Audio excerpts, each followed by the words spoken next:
How's it going, everybody? It's Pilot Flame, and we are back. FPL is back. And it's Game Week 1 preview time. We have just a few days before the start of Game Week 1. We're going to take a look at a bunch of things that we normally do on the preview streams. And if you are new, hi, we do all of these streams over on Twitch if you're watching this YouTube VOD. But today we're going to be going through previous season ranks. We're going to talk about the fixtures as we normally do our predictions and differential picks. Go through some stuff I've been doing in my team itself, and go through and add players to our watch list that we want to keep an eye on at the start of the season. So, as you can see, we got the nice new fancy graphics and stuff with the new kind of tie-dye rainbow, I guess you want to call it, colors of the Fantasy Premier League site as well. So those look pretty cool as well. And we'll also talk, I guess, briefly about Liverpool winning the Community Shield. So 1-0 Liverpool in terms of the Liverpool versus Man City kind of ordeal. But typically City kind of start off slow anyway. But you could tell that Liverpool definitely had a bit more preparation going into it. They started preseason much earlier than City did as well. So that's something to kind of consider. But as well as people making memes of like, oh, well, Nunez scored and Haaland didn't, so Haaland's bad and Nunez is good. But yeah, it is what it is. Anyway, without further ado, let's get into it. So, we should have everything all ready to go. I'm just going to make sure that my microphone is in fact working. We should have everything. Yep, that's me. All right, fantastic, lovely stuff. So we got the graphics. I hope the chat thing works. That's the one thing I haven't had to test out yet. Let's see. If I do this. There we go. Okay. Okay, the chat's like almost impossible to see. I guess we'll have to sort that out for next time. I don't know if there's the ability to do like a dark mode version of the chat. We'll see. I'll have to sort that out later, unfortunately.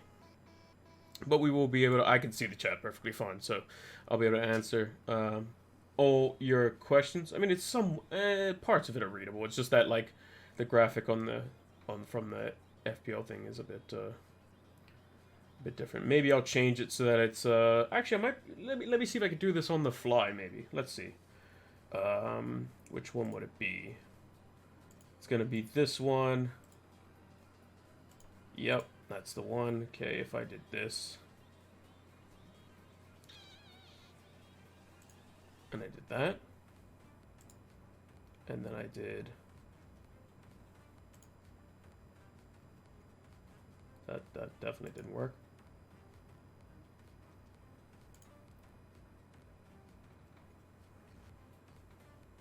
Yeah, that doesn't help because it's still down the bottom. Okay, I'll have to figure something out. Maybe I'll put like a box or something. And I can potentially extend the chat even higher now that I've moved the logo and stuff as well. So that's just one that I didn't consider, to be honest, because I forgot to test the chat. But it's okay. It's okay. Everything's all good. I mean, it's probably big enough letters where you could probably read it, to be honest. But yeah, something I'll have to make a note of. But yeah, so what we're going to do today is we're going to talk about, just briefly, about my previous Game Week ranks. So if you're new to the channel, and even if you aren't new to the channel, you can see basically what I've done in FPL before. So here are 2 of my 3 previous ranks of playing FPL, basically on a serious level, to whereas I played the whole season and was actively involved in every game week. The only other one was on an email in 2019-2020. That was on an older email that I basically just don't use anymore. And that was I want to say it was 34k, which was the rank. It was 32, 34k, somewhere in that realm. So inside top 50k, which is pretty good. The 2020-2021 season was an absolute train wreck for me. 727,000, just not great. And then last season was brilliant. Inside the top 10k, was in 3 digits at one point, and then slowly regressed and just kept my top 10k place, which I'm more than over the moon with. You told me at the beginning of the season, you're going to get top 10K this season, I would have been over the moon. Doesn't matter how it happened, it just happened. So, also mental to think about that 5 million players are already registered for the game, which is just crazy to think about. So, yeah, so basically, what did I do from this season that was different from last season? Basically, I was more patient in this season. The players that I had, I basically kept with them and didn't worry about price changes all that much. Got on players when I thought that they could potentially do well. So when I saw signs of the likes of Chilwell and Reece James for like the Game Week 8 wildcard, those were the two defenders I went with. They went absolutely crazy. I took a good bit of risks, as we saw in our review stream, but I also got fairly lucky, and you have to put yourself in positions to get lucky.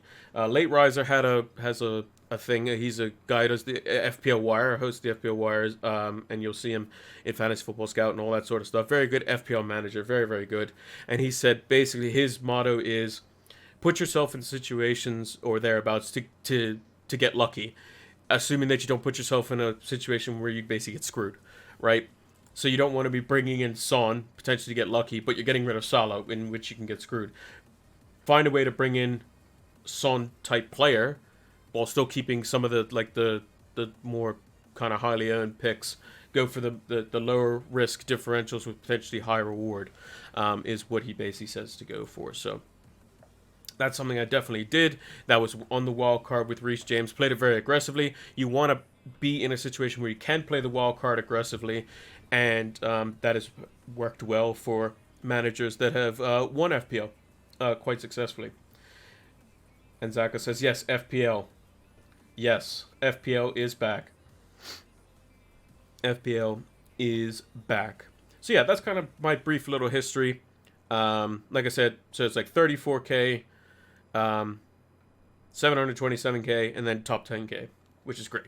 On average, we're doing pretty good. In the grand scheme of things, if there's 10 million players this season, I'm going to do some quick maths on a calculator because I don't know how to do it.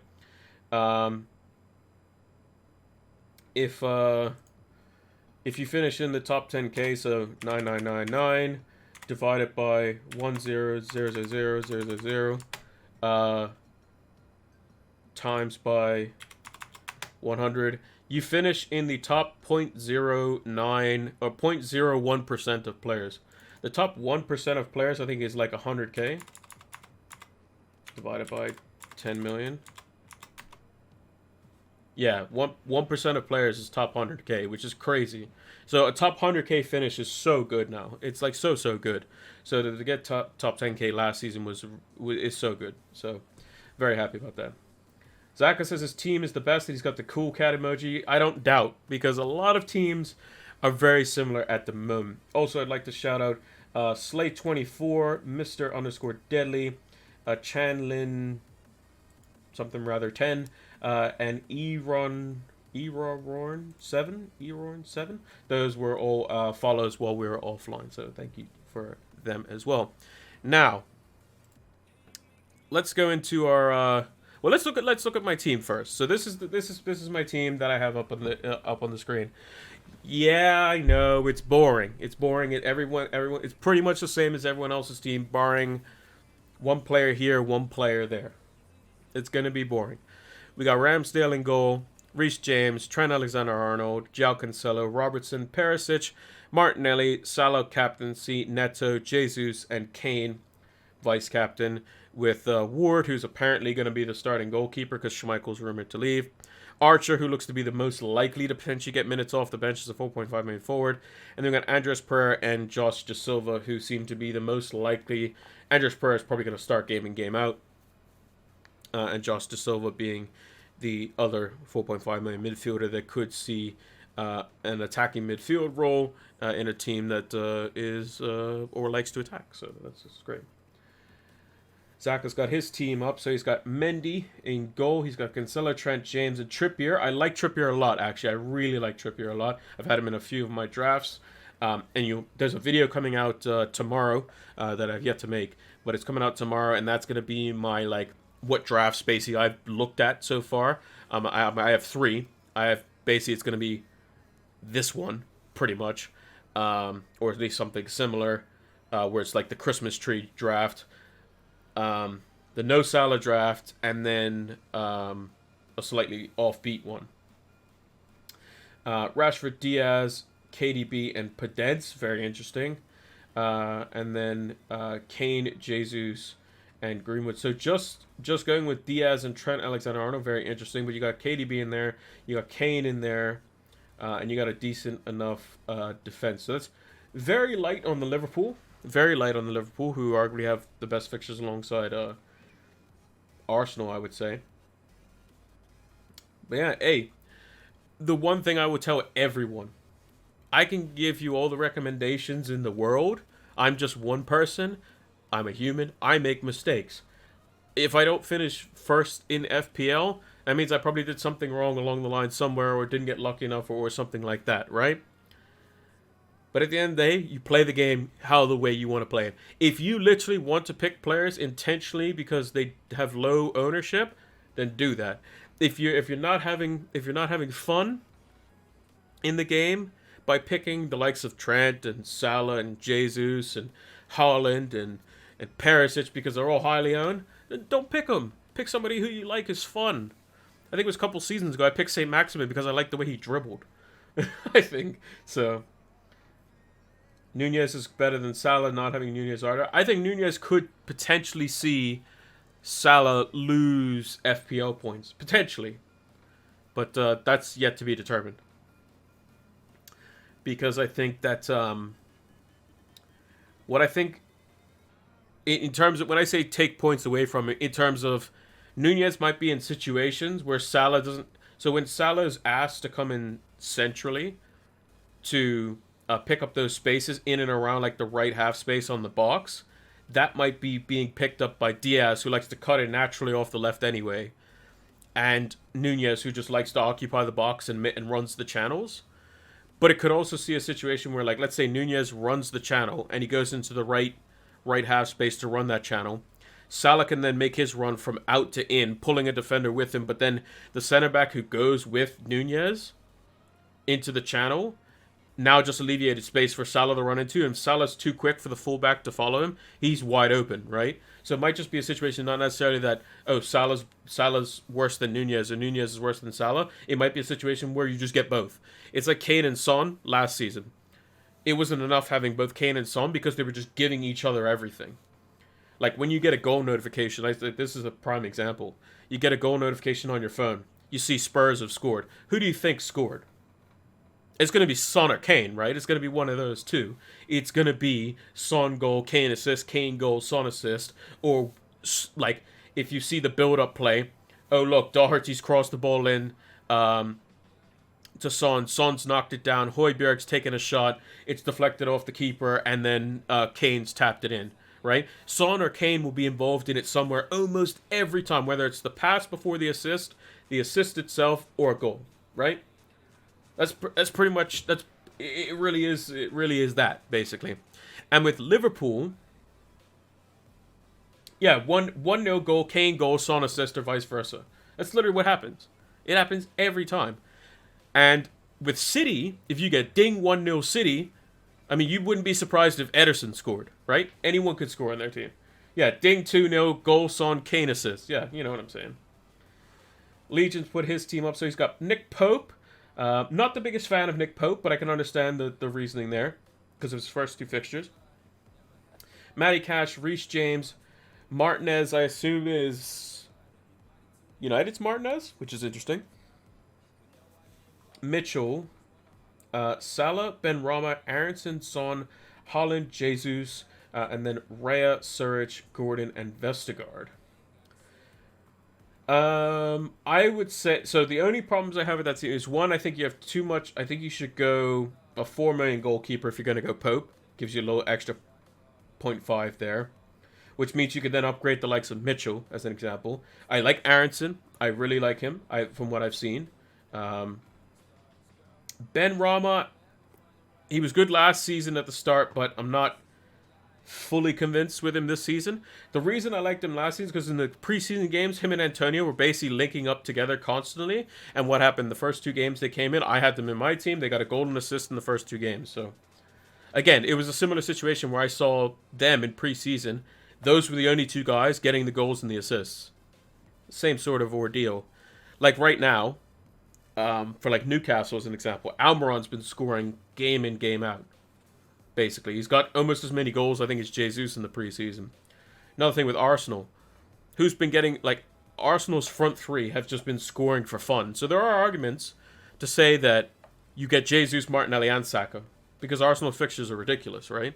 Palace away on the Friday, you know, they could easily lose that game because Palace are just good enough to beat them. They did last season in the reverse fixture, or in this fixture. Leicester at home. I mean, Leicester haven't signed anybody, so again, that could be a bit weird. But then, like, Bournemouth, Fulham, Aston Villa, you know, United away could be tricky, assuming United have their act together. And then Everton and Brentford. I mean, those fixtures are all, like, really good. Like, that's the reason why I have triple Arsenal currently in my team. There are other ways you can obviously make it so that you can have, like, so currently in my team, every team's going to have its own deficiency. My team currently doesn't have an 8 million midfielder. At the moment. So I can't get to the likes of Mount, Diaz. Well, I mean, I have triple Liverpool because personally I think Robertson is the proven FPL asset and he's much safer than Diaz is. But Diaz, Mason Mount, Bukayo Saka, Dan Kulusevski, James Maddison, all those midfielders I can't get to without downgrading somebody instantly. Now, I can do it in 2 moves. Pretty straightforward. I can go from Robertson down to a 5 million defender and upgrade Martinelli to an 8 million, but then I lose Martinelli. So it requires some restructuring. Also, this part of the FPL site just seems so slow. I don't know why, but it just is. So if Robertson was downgraded, let's say we upgraded to Silva, we wanted Bukayo Saka, the game's probably gonna get mad at me because I have Ramsdale. Let's say instead of Ramsdale, we go to Raya, and then we go for a 4 million defender in like Nico Williams, as an example. Like that's something that we could easily do. We play 4 at the back.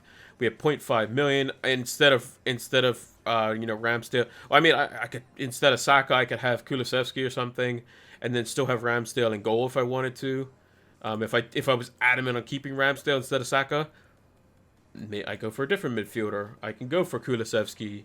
I can go for a punt on Maddison. I can go for Mason Mount, who hasn't been, like, I haven't seen him in many drafts, to be honest. But if you really thought that Arsenal were really going to, do really well early doors, and you wanted that more balanced structure, you put Diaz in there, and you go with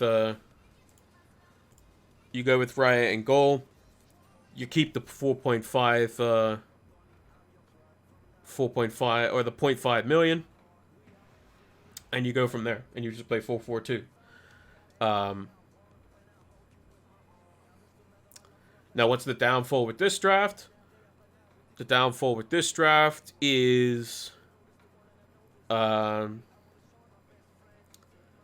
you don't have double Liverpool defense, which is obviously really good. You can't get to the 2 premium goal or a premium goalkeeper like Ederson if you wanted to get there.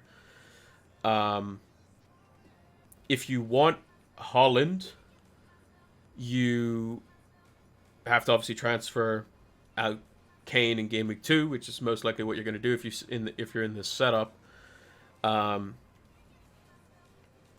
If Neto does fail, you can always go up to a 6 million.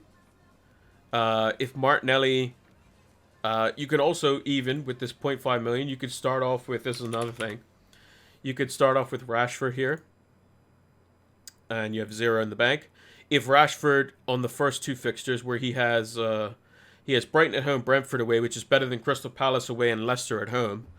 Brighton and Brentford are easier teams to play, you would think, than Crystal Palace and Leicester, given their squads and whatnot. If Rashford does, not great in the first 2, or he even equals Martinelli, you could then just get rid of Rashford because you always have the funds to downgrade Martinelli. Martinelli isn't going to go up 0.5 million over 2 game weeks. It's just, unless he does an absolute madness. Like if he scores like 6 goals or something stupid, right?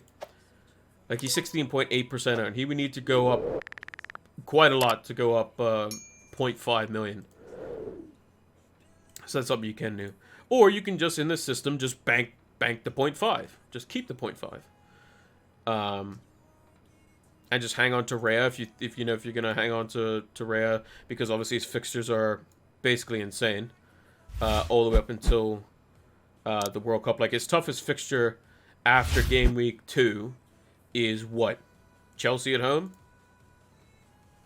I mean, he has the Man City away fixture in 16, but I mean, potentially by then, maybe if you don't want him for this run here, you might have wildcarded him out by then, because most managers are going to wildcard somewhere in this region, probably, to start the season.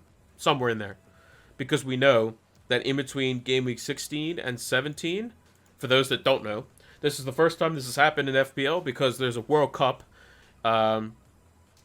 in November and December. Between game week 16 and 17, we get unlimited transfers. Between after game week 16 and before game week 17, we get unlimited transfers. And apparently, according to FPL Focal, shout out FPL Focal, if you go watch his stuff on YouTube, he said apparently there will be no price rises or price decreases during that time, which is very interesting as well. Now, that's unconfirmed. I have not confirmed that myself, but apparently that is what's going to happen. That is yet to be determined. I'm going on the assumption that there is going to be price changes and stuff, but if there's not, that's great. So, which is pretty cool. So we get 3 wildcards, and you don't have to worry about price changes and stuff. There are going to be some players who are going to be not playing in the World Cup. Liverpool have Diaz, they have Salah, they have Robertson. Then you got the likes of Haaland, who's not going to be playing in the World Cup as well for Man City. So there are going to be a few players that will be missing out, that will just be basically having a rest for a month, pretty much, which is good for them. Very good for them. So they basically have a burst of a lot of games in a row, then they have a month off, and then they have a burst of other games as well. And I think there's, if I remember correctly, there's 1 international break before the World Cup, and there's 1 international break after the World Cup, maybe 2, I'm not sure. In the new year, that is, in 2023. So, yeah. We're looking good. So, yeah, that's what I would say about this team personally. Again, this is just going to be, this is a draft. You'll see the drafts that I've made up, the few that I made up for basically since the game launched, the ones that I would be happy to go into the season with. If I was basically told, hey, look, this is your draft, I'd be happy to go into the season with them. And I'll discuss those in the video. And then on Wednesday, I'll also be doing the my Premier League predictions. Thursday will be like, that'll be the team, that'll be the structure that I'm definitely going with. Like by Thursday, by the time that video comes out, that will be the team that I'm going with. And then Friday will just be me listening to the press conferences and stuff. And if everything is fine out of that, I keep the same team. If I find out that something's not right, or like we find out like, oh no, Salah took a knock in training, so he's going to be out for first 2 games or something like that, then obviously that's when things go, woo, you have to change things up. But yeah, should be a lot of fun. Let's do some predictions, shall we? Let's do some predictions.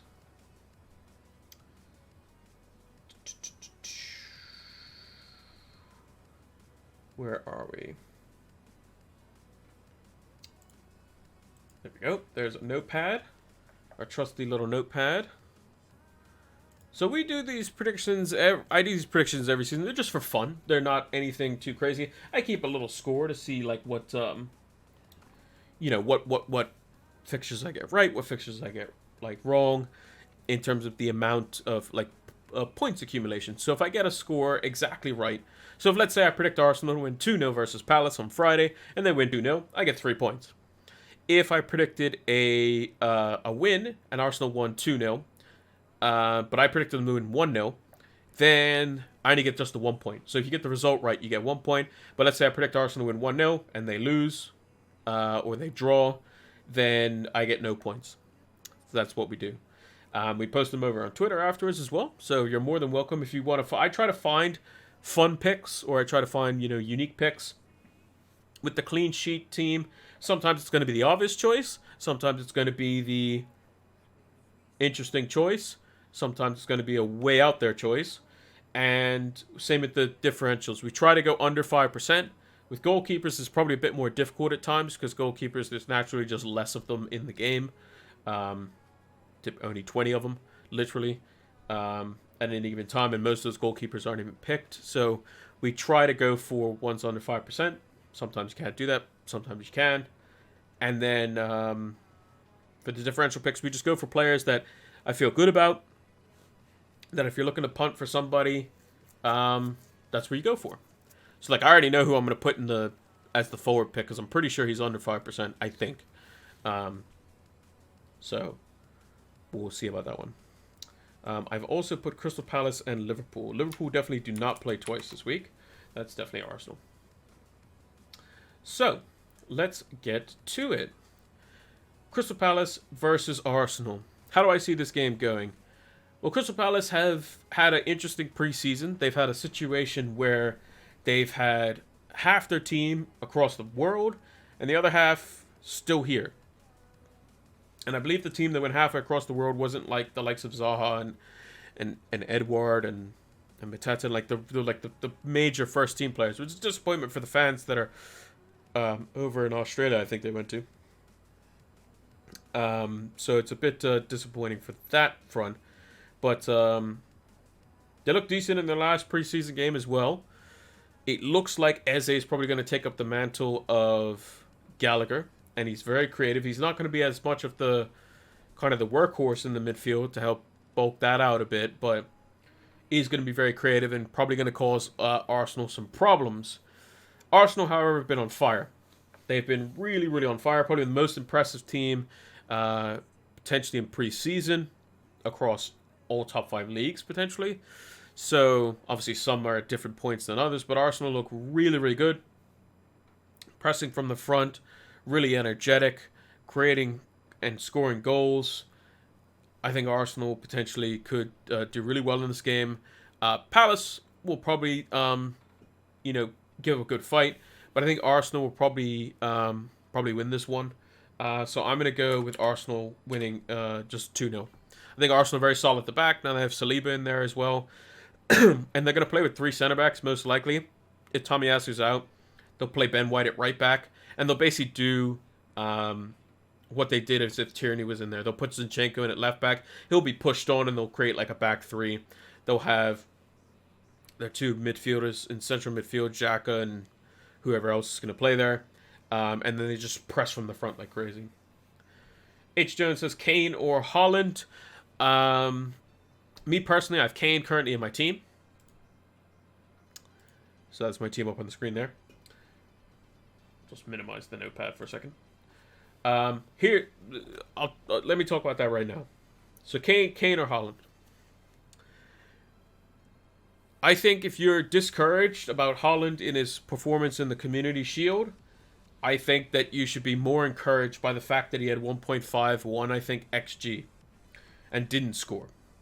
Because that means he's still getting in positions to score and he's having the opportunities to score. City are going to create so many chances for him and he's going to score. I have no doubt about that. If you're going to pick Kane and Kane does really well in the first game, are you willing to get rid of him? That would be my thing. So for me personally, if Kane does really well in the first game, I don't care how many goals he scores. If Haaland is fit, Kane is getting transferred out, assuming obviously I can maybe get value out of Kane. If Kane goes up twice by the time, I don't know, the Man City game, like the next game week starts, then I'll keep him until I can sell him for 0.1 higher. But I'm getting rid of him guaranteed for Haaland, assuming Haaland's fully fit. Because Bournemouth are in an absolute mess. And if you watch Planet FPL, the Correspondence Week, they just finished off last week. I would suggest go watching the Bournemouth one that James and Suj did with Bournemouth Correspondent. He basically just says, like, yeah, Scott Parker wants to play a back five, and he doesn't have that many defenders to basically play. So he goes, and he said he's going to be He goes, if you're not captaining Haaland versus Bournemouth game week 2, I don't know what you're doing. So that's what I'm going to do. Will Martinelli start? Yeah, Martinelli is going to be starting on the left. He's been starting in preseason. He's been playing provider. He's also scored a goal in preseason as well.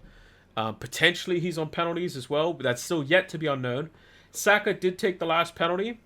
The problem is that the last few penalty takers that Arsenal have had, they've all been the ones to be taken down. So we're not sure. As of yet. We're still not sure. But, yeah, I think Martinelli, Saka, Jesus, they're all ridiculously good picks.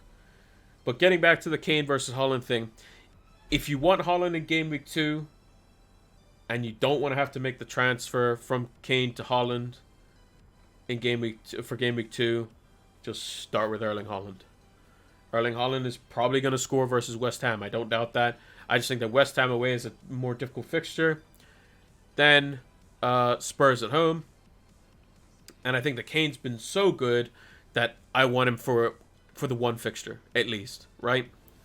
There's also no reason to say that I don't go, for game week 1, start with Kane, go to Haaland in game week 2 when they play Bournemouth, when Kane plays Chelsea, and then take out Salah when he plays Man United, for Son when they play Wolves at home, because I'll captain him, because City have Newcastle away, which isn't going to be easy. Then City have Crystal Palace at home, but Salah has Bournemouth at home, so I can then swap Salah back in for Son. You can mix around the premiums, I think, personally, if you wanted to go that way. There's also merits, I think, personally, because of Diaz's price and how lowly priced that Trent Alexander-Arnold and Robertson are in the game, to go without Salah too. So there are, I can build a completely different team right now. Actually, I'll do it after we do the predictions. I'm going to build a completely different team from this one. Completely different players. Mostly. Won't guarantee it. Completely different players, mostly. And you'll look at that team and be like, that team still looks really good. Those players can still do well. On any given day, right? Because of the quality, right? So, we'll do that after we finish off the predictions. So, let's go back here. Bring up the notepads. Yeah, I'm going Arsenal 2, Crystal Palace 0. I think that Arsenal, because Jesus has been in preseason this whole time, Martinelli's been playing, Saka's been playing, they've been doing well. Martinelli's going to start because I think Smith Rowe still has injury issues, and seems to be more of an impact off the bench. Odegaard's going to be feeding them, all three of them. I think it's going to be good. Fulham versus Liverpool. I think that there's no reason to see that Liverpool won't score a boatload of goals in this game. They look really sharp versus Man City. And I think Fulham don't have the signings that they need right now. Them and Bournemouth are probably the two teams I worry about the most at the moment. They have a very rough start. So I'm going to go Liverpool winning 3-0. I think it's going to be comfortable. I think Sterling will do very good this season. Sterling is on my list as well. I had a draft with Sterling in it as well. Because when I saw that he was going to Chelsea, I was like, ooh. And this was at the point where, Chilwell looked like he could be coming back into the team. Reece James, playing at right wing back with Sterling. That sort of delivery and whatnot. For Sterling, is just basically just replicating what he got at Man City, which is fantastic. And at 10 million, he could be, a steal, right? Also, they play Everton, who are, let's face it, they could be in a relegation battle again from the off. Speaking of Bournemouth and Aston Villa, I think Villa have looked pretty good in pre-season. Bournemouth, again, there's worries again about signings. They've brought in 3 players. One of them's injured. Fredericks apparently is injured. Scott Parker wants to shift to a 5-4-1 style of formation with Solanke as the lone striker, where they play wingbacks. They only apparently have like 3 center backs at the club, so they can't even do that. So again, it's going to be a bit weird on that front. Do I expect Bournemouth to score? I expect Bournemouth to score. I think they're better than what they were a few seasons ago. In terms of, Solanke just being a much better player. And I think Villa will still win the game. So I'm going to go Villa 3-1. I got Sterling, Mount, and James from Chelsea. Yeah, I mean, again, a lot of people are underestimating Chelsea. I just think Chelsea are a bit of an unknown because Chelsea could be first couple of months they don't do well, and then Thomas Tuchel's sacked. They bring in a manager and they go in and win the Champions League. Like they've done that twice actually already, like all time. So it's very possible. Or if things in the first couple of weeks don't go their way, maybe they go re-inquire about Ronaldo and United are forced to sell or something like that. And then Ronaldo goes and scores 1 billion goals for Chelsea. Who knows? It's possible. Very possible. Leeds versus Wolves. I think this is actually an interesting one because I think a lot of people are expecting Leeds to not do well again. Wolves are going to be a bit more attacking. I think this game could be a lot more open. Also, in the at the start of the season, typically there's much less clean sheets. I think the only teams that are probably potentially going to keep clean sheets are the teams that are, like the big six, the greedy six, or like the well-known teams. I'll probably give Palace. Let me give Palace a goal. Actually, I'll give Palace a goal. I'll say Arsenal win 2-1. Hey Zodiac, how's it going? I think Leeds and Wolves could be actually interesting because Wolves have swapped to a 4-3-3 system. They're going to be playing like basically 3 midfielders in the front line unless Hwang plays through the middle. But I'm not sure if he's been playing much in preseason. I haven't really paid attention to Wolves in terms of personnel-wise. There's no system-wise. So I think this could be an interesting one. I'm actually going to go 2-2 in this one. I think they could be quite attacking. Bamford scored as well in the latest preseason game. So Leeds could be quite interesting. Very attacking on both sides, potentially. So it could be quite good. Good on myself. Bit nasally at the moment. But we move. Got a lot of water. You can't really see that, but got a lot of bottles of water.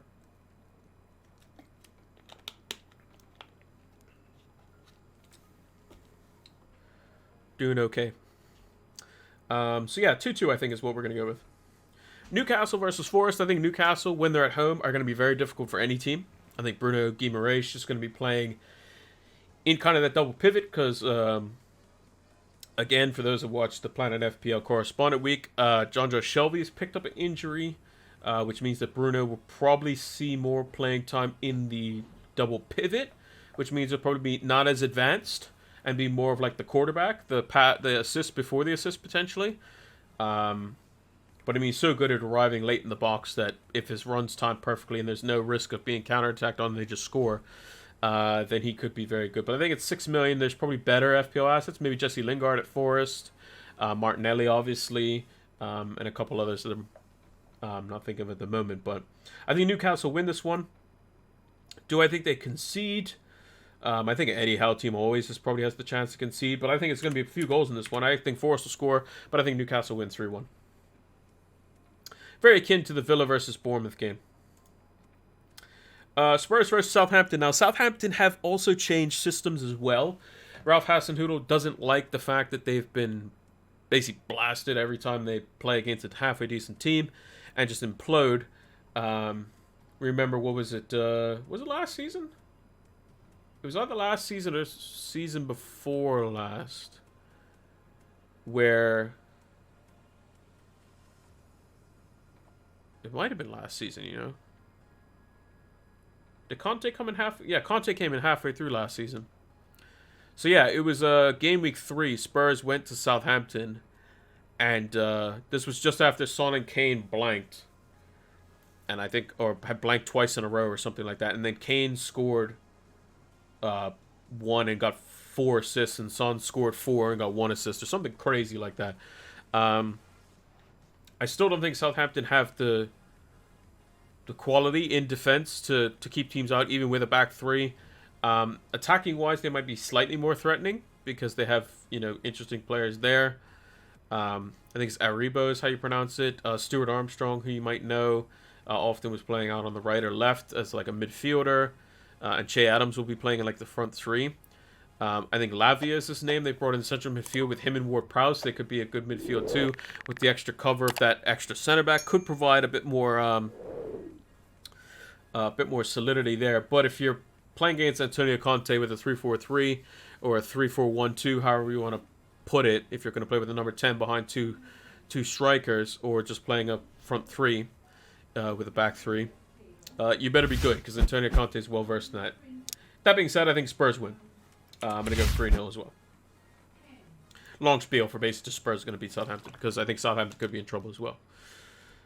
Everton v Chelsea.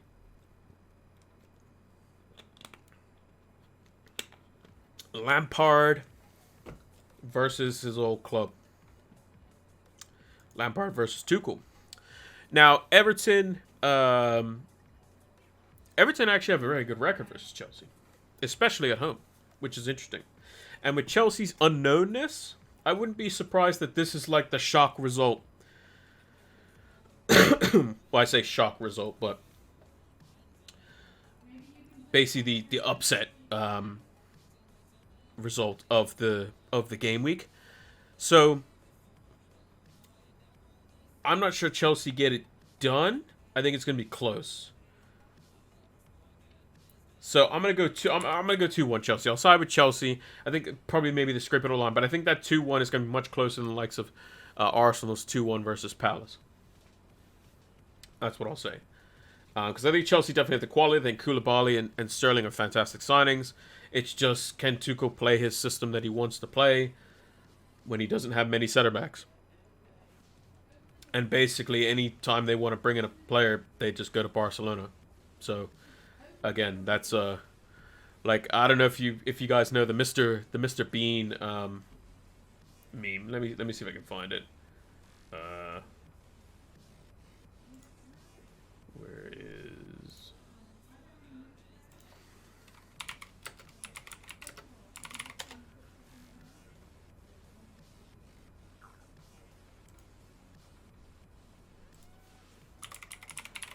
I'm gonna see if I can find it.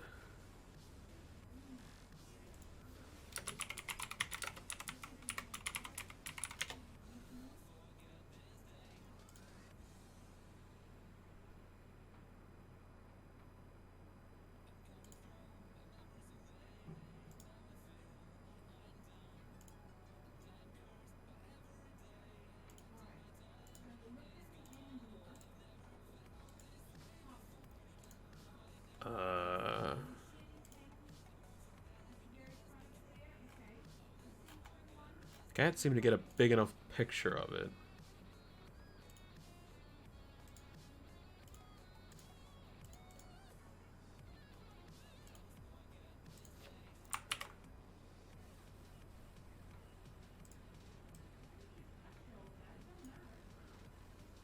So let me move the notepad out of the way.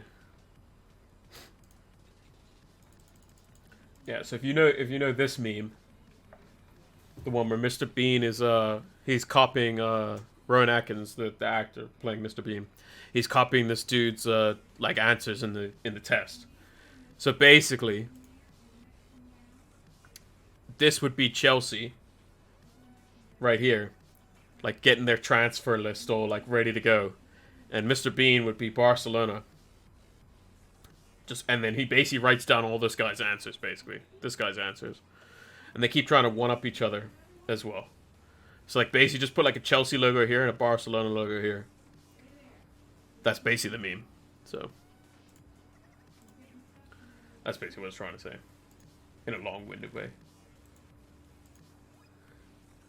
Then you also have like the Tom and Jerry meme as well, where like somebody's like, I think it's Tom, or no, Jerry is about to say something. Jerry's the mouse, and like Tom's covering his mouth, and basically Jerry's saying, is like David Ornstein or somebody saying like, Chelsea's interested in Cucurella, and then like Tom's like covering his mouth, and then you just see like Barcelona is now interested in Cucurella, basically. It seems like everyone who wanted to go to Chelsea is now going to Barcelona or something. So anyway, moving on. Leicester versus Brentford. I don't know what to think of Leicester. I think the way that Madison's been playing in preseason, I think that they should be able to beat Brentford quite comfortably. But it seems like Newcastle might be looking to buy James Maddison, which is interesting. So, Brentford, I think if they play a 4-3-3, I think that suits them better. It suits Tony better, FPL-wise. It suits Mbomo better, FPL-wise, because he'll get more returns. Because he plays better off the right. Again, this is coming from sources from the Correspondence Week from Planet FPL. But, yeah, I'm confused about Leicester too. They have signed literally no one. Tielemans was supposed to leave. Ricardo Pereira is now injured again, and it looks to be a serious one. He just can't stay out of the medical rooms, basically. I'm just going to say that Leicester win. I'm going to go 2-1, just because Jamie Vardy at home at the beginning of the season is usually pretty good. So, I'm going to go with that. United versus Brighton. This could be another potential upset as well. I still think United win. I think United, if Jadon Sancho's fit, I think we can rip Brighton open pretty comfortably. Because Basuma was always a problem for us every time we played them. Basuma and Caicedo, or Basuma and Elzate, or Basuma and somebody. Basuma and X were in midfield. United got ruined. And we always said, like, why doesn't United just buy Basuma? And then Spurs went and bought Basuma. But I think we should be fine versus Brighton. I think we're attacking-wise. We'll concede. We would definitely concede, so I don't expect a clean sheet here if you're getting Delo or something like that. Or De Gea even, as an FPL asset. So I'm going to go, again, 2-1. I think it's going to be similar scoreline to, like, Chelsea-Everton. Probably similar style as well.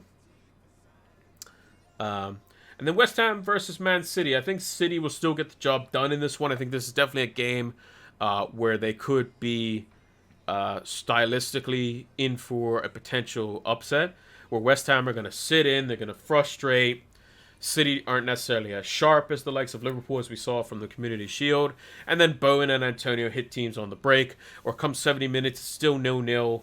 West Ham chuck on Scamacca, and they got Declan Rice and Soucek and Ogbonna and all these massive dudes, and they just get a header off a set piece.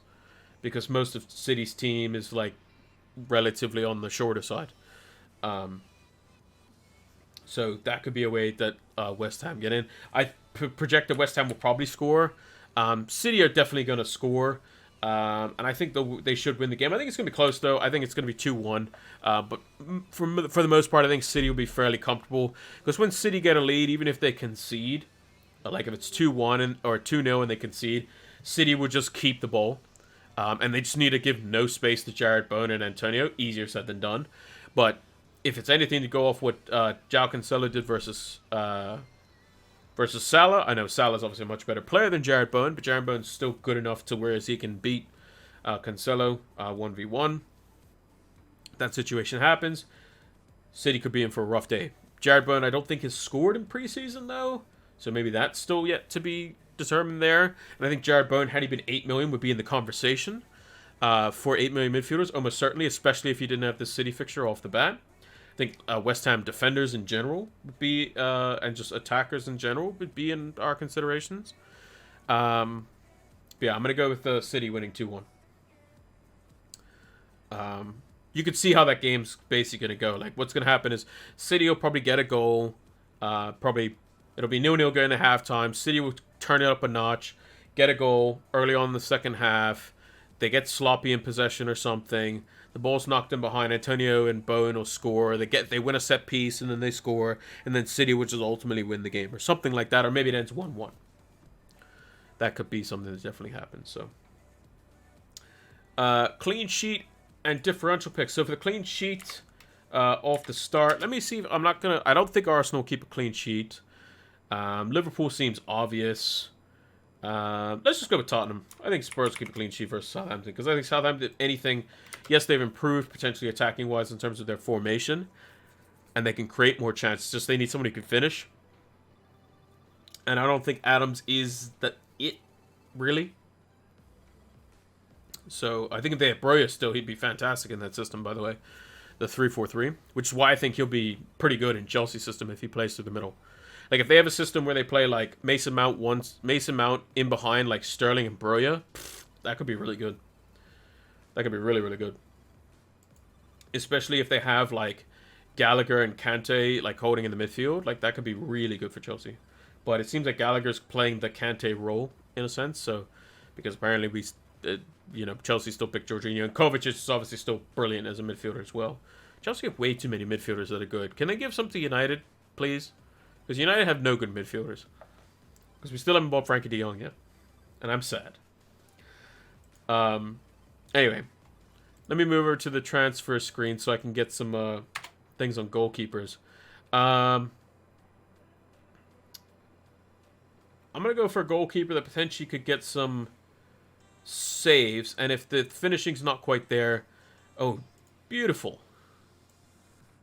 Jose... Oh, I'm not going to do the accent on his name. I'll get the A later on. But Jose Soyah of Wolves is currently 4.9% owned. Screenshot it. I considered Jose Soyah 146 points last season. Fourth highest scoring goalkeeper. Opening a couple of fixtures versus Leeds and Fulham. Potentially a clean sheet there. If you're looking at wild card after like game week 6, when there's some fixture swings in there for some of the promoted teams, there could be a couple clean sheets in here. And Jose Soyah does make a lot of saves, and he's typically involved in the bonus points if Wolves keep clean sheets. He's kind of like the new age version of Pope in a sense. In defense, well, we're not going for any of my defenders that I currently have on my team, because even Robertson's 11%. Perisic is what, 20-something? 29. Cancelo's probably $1 billion, 45%. Yep. Trent's probably, yep, that's a lot. Reece James, what are you at? Yep, that's a lot too. What's Trippier? Trippier should be less than 5%, right?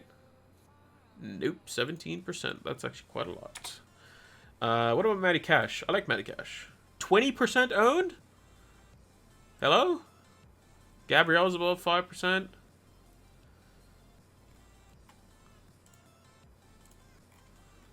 Let's see.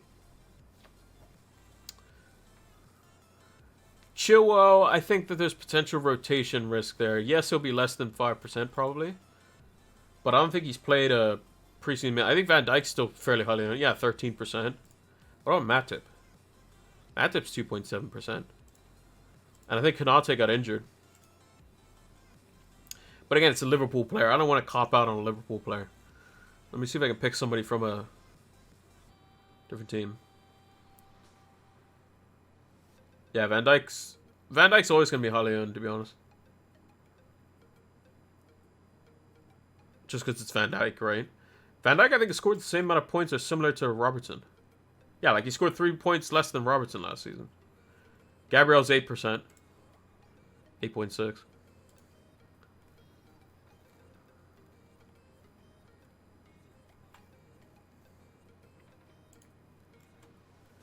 Let's see. What about Digne? Oh, Digne's 3.9%. There we go. I don't think Stone starts, to be honest. Walker? Yeah, Walker maybe? Walker's still 7%. Yikes. Let's go Digne. I know Digne is a troll for most people and, whatever. But I like Aston Villa's first couple of fixtures. I think they're really good. Bournemouth are in disarray. Everton, it's a home fixture for Aston Villa, and Everton were almost relegated last season. Palace away, I mean, that could be tricky. But at least the first two are fine. Who would start over Stones? Ake and Diaz would play. They play in the Community Shield. Stones was also part of the Gundogan Foden group that stayed behind, that didn't go out to the wherever City went to play Bayern Munich. What was it, America somewhere? I think it was America. Yeah, let's go with Digne. Ake is trash, I know. I mean, I personally think when Ake is at his best, actually, is when Pep plays him as the left back. When Ake plays as the left back and you have Laporte and Diaz, and then you have Cancelo as the right back, I think that's when Ake's at his best. So when they do Pep does it, and obviously Arteta probably gets it from Pep. But like how Arsenal in preseason have had like Ben White, William Saliba, and Gabriel, and they have one really attacking fullback like Zinchenko, and they just like shift across and defend as a back three with like the two midfielders kind of sitting back. I think that's really good. And I think City might transition to that with Phillips and Rodri in like the bigger games.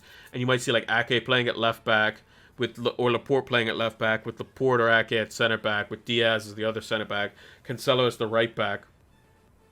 And then you have Phillips and Rodri in front, and then you just have De Bruyne just basically playing second striker. Ake is better than Maguire, but who isn't? I mean, true. Maguire's done actually okay in preseason. Where did they play Zinchenko in Arsenal preseason? Mostly at left back, from what I know. He has the ability to play. So, like, what's probably going to happen? What's probably going to happen is when Arsenal are actually attacking, you'll have. So if this is the top of the pitch and this is the bottom of the pitch, I'm going to kind of do this like on the screen. Like my hands might disappear because of my camera and whatnot, but we'll try to make it work. So at the top of the pitch, you're going to have Gabriel Jesus occupying the box. You're going to have Martinelli and Saka tucking in, cutting in because they're on their favorite foots cutting in. It'll be more lopsided to one side, so Gabriel Jesus might drop off towards the left. Zinchenko will either bulk out in the midfield, so you have like Zinchenko, Odegaard, and then one of the midfielders push up, like sitting, or you'll have like Zinchenko out on the flank. So Zinchenko would definitely be like the one bombing forward. He'll be the one creating chances and stuff. So I think Zinchenko could be quite good. Damsgaard to Brentford, maybe he could be a hidden gem. Yeah, he could be. Depends on what price he comes in. If he comes in at like, I mean, if he comes at 4.5 million, that'd be mint. But yeah, yeah, it could be interesting. He played for Denmark. He was really good. What I remember, was he the one who scored one of the screamers? I think he was one of their best players, if I remember correctly. Midfield, Haaland's Neto is 19.1%. Lol. Is Rashford below 5%? Nope. Everyone's caught on him. Yeah, I remember that name. I was like, Damsgaard, he seems pretty good. Martinelli 16%. Leon Bailey's got to be above 5%, doesn't he? Yep, 9.3%. Zinchenko and Martinelli could overlap, so good to make room. Yeah, exactly. Yeah, if Zinchenko overlaps, Martinelli's going to be like edge of the box, in the box somewhere, right? Odegaard's going to shift across. Gabriel Jesus might drop off, and then you see Saka and Martinelli in the box, right? So that could happen.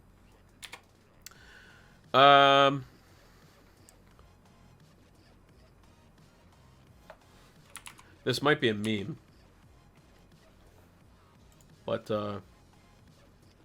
Almiron's been on fire in preseason. So if you want a 5 million midfielder, that's lowly owned. That might do well. First 2 games. You only need him for first 2 games. Or even the first game. Just against Forest. Because Newcastle are looking to buy a right-sided attacker. But Almiron's been scoring a lot. And should probably start the season, I think. If you're looking for somebody just cheap right off the bat and you're not convinced about Bailey, because I wouldn't be personally. I think Bailey's done well in preseason, but again, he has injury problems at the best of times.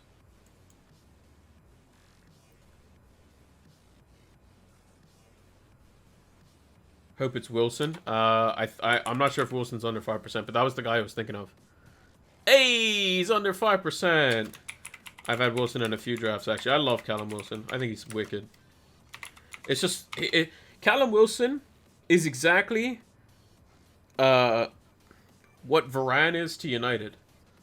He should be the guy. He's like your absolutely mint player. Like, he's just so good. He's just so good at football. Just so good. You just play him until he breaks.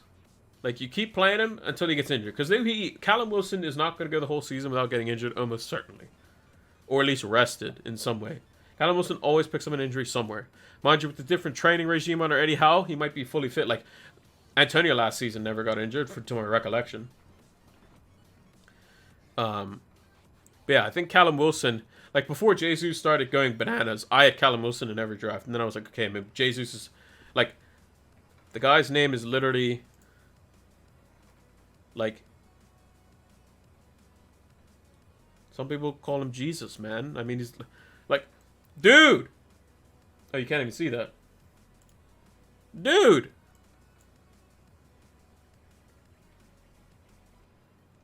Almost 71% owned. How? Why?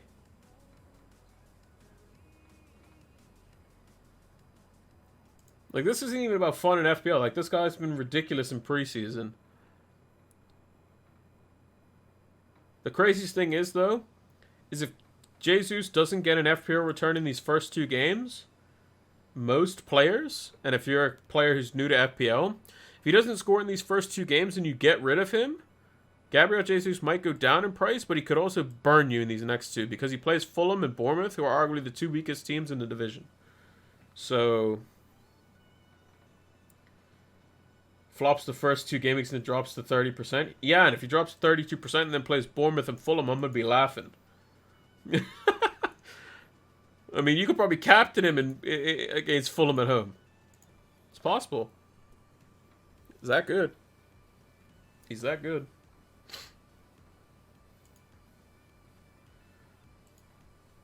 So yeah, that's our predictions and differential picks. Nice. Got them all sorted.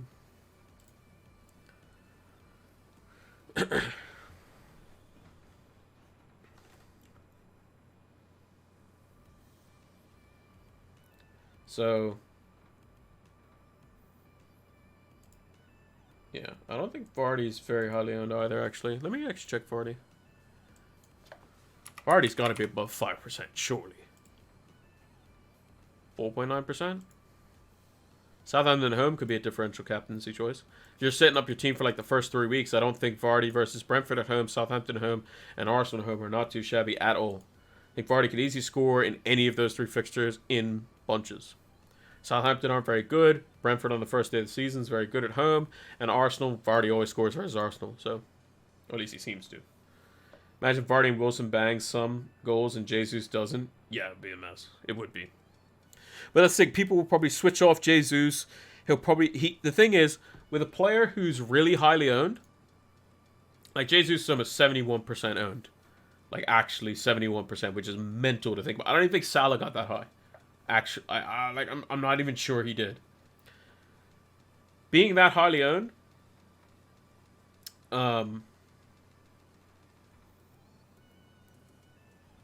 he would have to go down by like at least 10%, at least, to drop by 0.1. Right? Because the more owners that you have, the more people that need to sell you, at least algorithm-wise,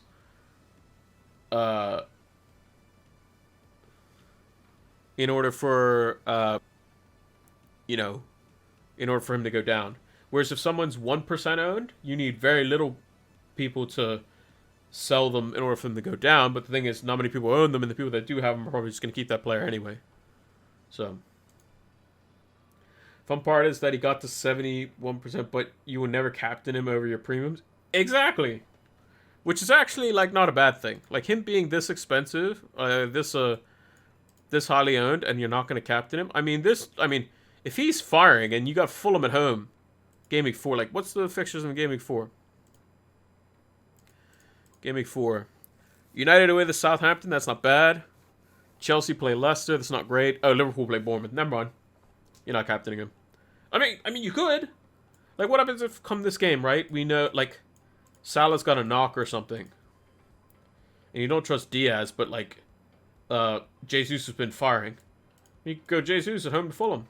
I mean, you can go Spurs as well. You might have Son by this point if Salah's got a knock and is out or something. But yeah. It's not on the realms of possibility. I think with captaincy, we need to be flexible, right? Bournemouth are going to get Like, they're going to get... Yeah, we know. I mean, like Bournemouth's first 4 fixtures are terrible. They play... The only solace that they have is they play at home on the first game week of the season. Excuse me. And they play a Villa team which can be got at. Game week 2, they gotta go to Man City. They're gonna get ruined. Game week 3, they have to host Arsenal. Game week 4, they have to go to Liverpool. Like, in the first 4 games, you have to go to Anfield and the Etihad. Your goal difference is going to be minus 26 after those 2 games. Most likely. Especially if they don't sign defenders. They, like, need defenders. Like, they're like Chelsea. They need defenders. Like, you can't play a back 5 system with 3 center backs with no defenders. They got Liverpool and City away. Yeah, they do. It's just going to be... Yeah, they're just going to get shellacked, probably. Like, if you don't have Salah...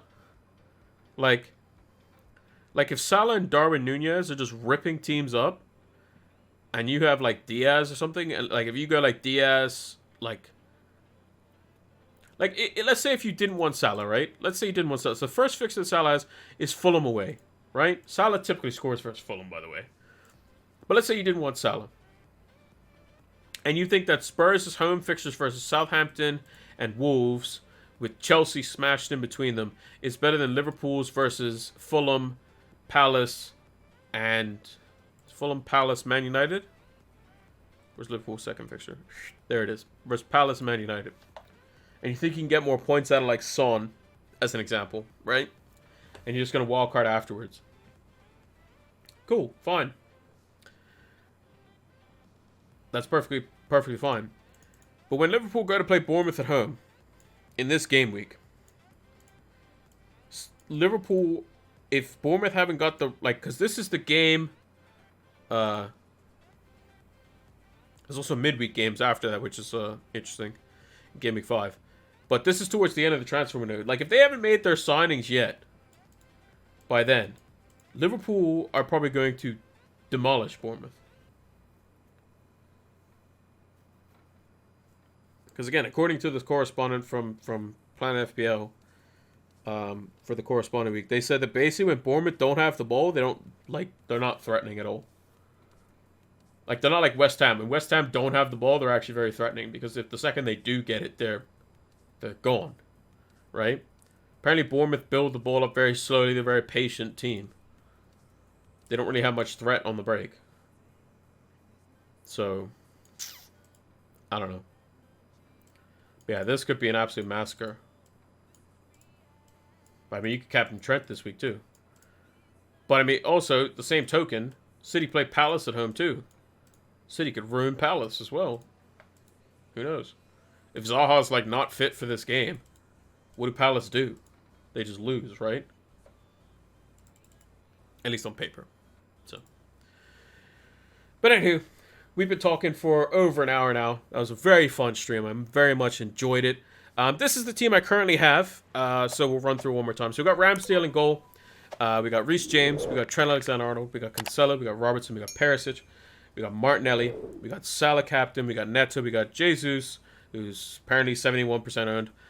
We got Kane with the vice captaincy, who could be Haaland, but I like Kane at the moment because I like the first fixture and he's going to be Haaland in game week 2. Yes, I know booking and transfers isn't great, but yada, yada, yada. Ward, who looks like he could be the starting goalkeeper, is going to be playing a midweek game to potentially get him, see if he's ready. And it's 4 million goalkeeper. Archer, I like him out of all the 4.5 million forwards. De Silva and Andreas Pereira. So, yeah, again, this might slightly change. I have a drafts video coming out, which I'll talk about as well when I get to the big screen. Yeah, it's not always bad to double up.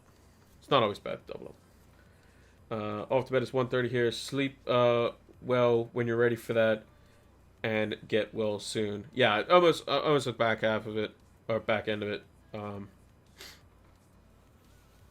So, but yeah, FPL has definitely made me excited. A little bit of ice cream in the afternoon always does the trick. So yeah, let's move over to the Fantasy Football Scout screen.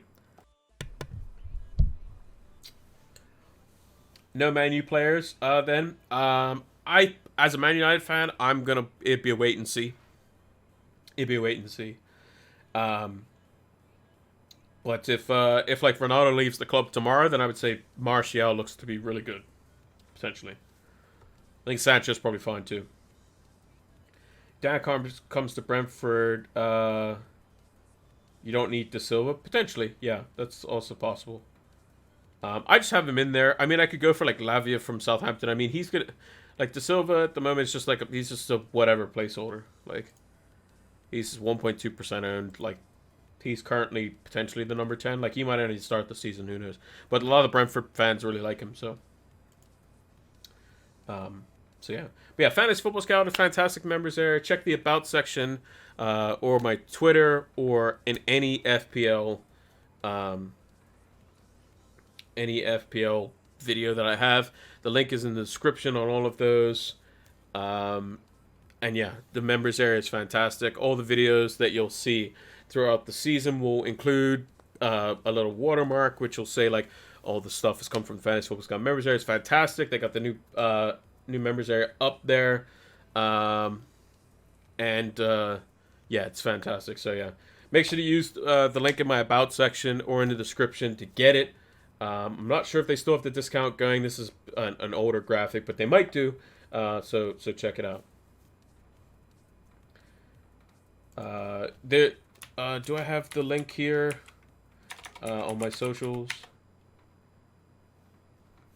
Yeah, so that link there, the bit.ly FF Scout FFS Pilot Flame, that's the one that you use. I'm not sure if there's still the 20%. I think they potentially changed the price, but it's well worth it. It's well worth it. You get heat maps, comparison tool, which you can do up to 3 players now as well, which is sick. As well as you can create all the stats tables. Also, if you look up me in the FF Scout members area, you see all the tables that I use to make all my videos as well. So make sure to check that out as well. But yeah, is there still a discount? Oh, that's sick. That's great. Maybe they're doing it until the start of the week. I know they might have changed it, but yeah, the discount is always good. But yeah, and the thing is, when you do it with the discount, you get it. It'll auto renew every time, assuming obviously your card's not expired or something like that. It'll auto renew, and you automatically get that same discount every time, which is great. So yeah, make sure to check that out. It's great. We'll even 15%. Okay, yeah. So this is slightly outdated, or you know, whatever. Maybe I need to get a different graphic potentially. But yeah, it's great. Discounts are always good on everything. But Fantasy Football Scout, definitely use it. It helped me out tremendously last year. It helped make the videos better as well. So thanks to them again for being we're an affiliate for them this season as well. Now, let's move over to the big screen. So, really happy we got the fancy new colorful graphics and all that sort of stuff. I'm going to see if I can fix the chat before the deadline stream, which we will be doing one on Friday. We'll be up 1 hour before that, which will be, let me see the time for that. So the deadline is 2:30 my time, which is 6:30 UK time. So, that means I'll be 5:30 UK time. So, I'll be basically whatever you go check the deadline time. If you scroll down below your team, I'll be there 1 hour before that time, whatever that time is for you. But for me, it's 1:30 my time, which is 12:30 EST, which is 5:30 UK time, something like that. Whatever it is, you know what I mean. But yeah, thank you all for watching. Make sure to like, favorite, subscribe, all that good stuff. It's good to be back. FPL is back. And make sure to check out our video that's coming out tomorrow. We have one on Wednesday and Thursday as well. And we're back here on Friday with the deadline stream. Make sure to check it out. All the stuff on YouTube. We're doing all the streams here, like I said, on Twitch this season. You've been awesome. Thank you all for watching. Until next one, take care.